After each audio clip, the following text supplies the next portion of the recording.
gross development value from economic growth from this year alone, about 10 billion ringgit as a result of corruption.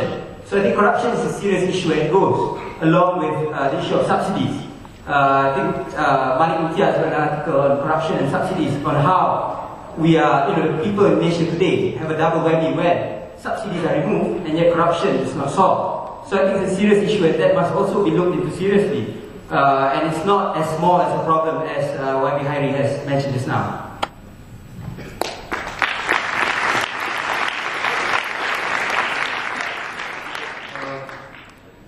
Back to YB Tony, because we look at the topics for tongkat culture, there's a term tongkat culture. So just to broaden the discussion, do you not think, is it possible that much of this obsession with subsidies is maybe a particularly Malaysian phenomenon?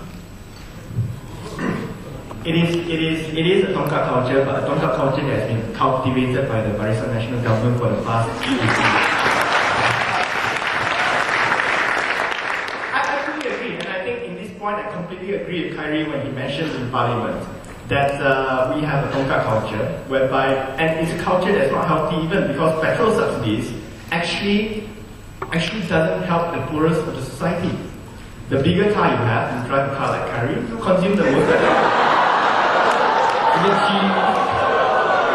fair, I probably drive a car that consumes as much petrol as he does. Alright, on the record. Yeah? So, my point is, why should we be subsidized? And if we have 3 cars, I don't have 3 cars, but if we have 3 cars, okay, then we get 3 times the subsidies.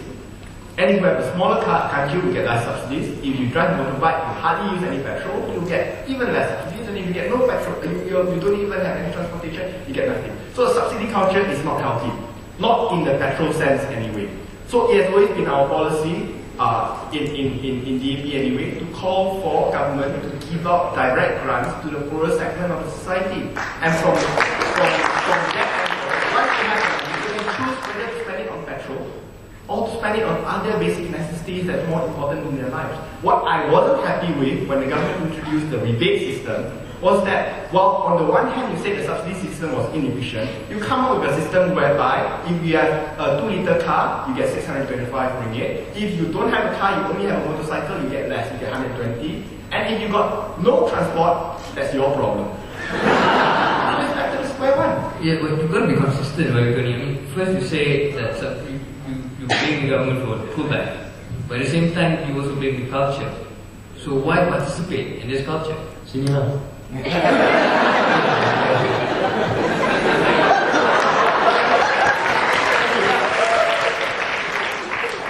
say what they bagi laluan.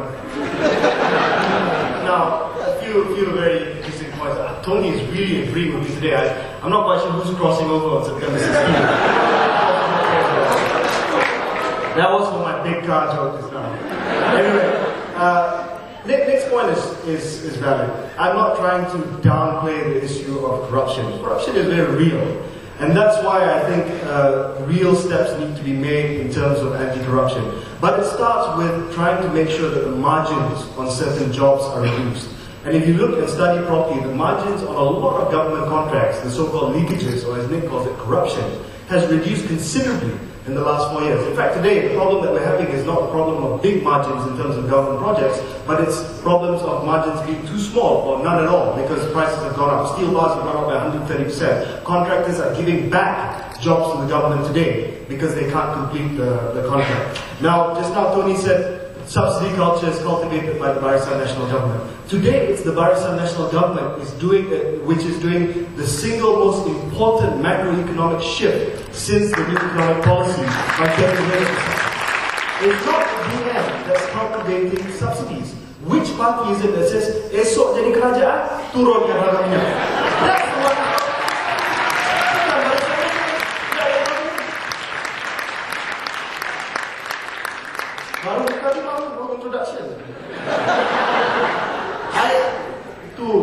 Then I agree with also. The rebate system is the best system that could have been introduced in such a short period of time. It's flawed. Not only does it make sense for people without vehicles, but imagine you have your retirement government retiree, you drive a 10-year-old Mercedes E230. And then you compare that person with a Bangsa Yapi who drives a brand new BMW 320i or 318i. Is that your car? So, I mean, it doesn't make sense. The pensioner who bought that probably at a discounted price in the government agency that he was working in doesn't get the rebate. The Yapi from Bangsa was probably spending every night on whatever it is. So the system is flawed, and this subsidy, by the way, is for each single car. So if you have 4 320i's at home, you get 4 times 625 ringgit. So the system is flawed, but it was the best system to introduce for this time being. But I think it should be restructured in the future. Thanks. I think I deserve to respond since you know, I was referring to our party. I'll say something. I feel your position is interesting because the first question I asked you, in principle, believe that subsidies need to be reduced. You said yes, but your de facto leader promises to reduce price on September 17th if September 16th happens. So, do you in principle agree with? Yeah, I mean, as I said, okay, at the beginning, that in principle, subsidies, there are problems with subsidies. I admitted that. But again, I also said that we are starting from a starting point where subsidies are already there. And okay, as I think in the much televised, much talked about debate between Datuk Sri Anwar Ibrahim and Datuk Syafri Chik, what we mentioned is how we want to address this issue, how we want to translate the savings in our form of subsidies. First, we want to transfer the subsidies that has been given to IPPs. Currently, IPPs benefit from subsidies worth about 4 billion ringgit a year, and these IPPs, which are independent power producers, benefit from having a higher reserve level for their supply of electricity, and also it's a very flawed contract. And again, our issue is that IPPs, which are big companies, very big powerful companies, should be the first to be penalized when oil price rise, and not the people of Malaysia. IPPs continue to get the same rate of subsidies while we are paying more and more in terms of oil price. So why should the IPPs first penalize first before we penalize the people? So that's why it's a signal of intent. We are not saying that we want to take this money just out of nowhere, but rather the money that we want to transfer in the form of lower oil prices comes from cutting the subsidies that we give to the IPP. So I think that's a very fair scenario, and we admit that in the long run we have to slowly adjust ourselves to higher oil prices and lower subsidies. But what I'm saying is that when we want to adjust this, we have a mechanism which I think is self-explanatory, where we can get the money. It's not something where we just throw off money and waste. So basically what you're saying is keep if you and government, you would take the 4 billion that's given to IPPs and put it back, so there's more subsidies for the people there. Yeah, I mean, while we adjust, yes. So, while you adjust to? I mean, in the long run.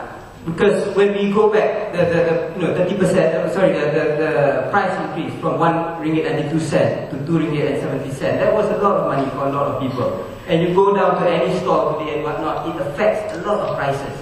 People who are living off Jabatan Kebajikan Masyarakat allowance of about 100 ringgit. There are people in my constituency, which is next to KL, their only income comes from this JKM allowance. Can you imagine living in KL with 120 ringgit, which probably a Form 5 student can't survive to go to canteen every day. And these are serious things, and it affects the price of a lot of things when the oil price is raised that much. So that's my contention. If we have a long-term plan, say 3 years, and we say that this is how much it will reduce year by year and whatnot, then I think people can accept that. But suddenly, at the last minute, the announcement is made that the oil price is raised this much.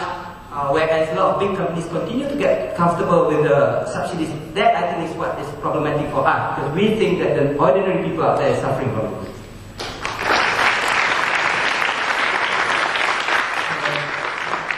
Let's ask Tony now, since we've ventured into the topic of IPPs.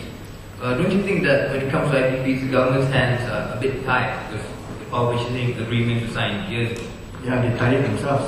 I'm not under this administration, to be fair. I think we are. This is the government, and the government has got abilities to unwind things. It is well within the rights of government to unwind, to nationalize, to acquire, to do all necessary means, making all necessary efforts to make sure that unfair contracts, the grossly unfair contracts, IPP contracts, are reversed or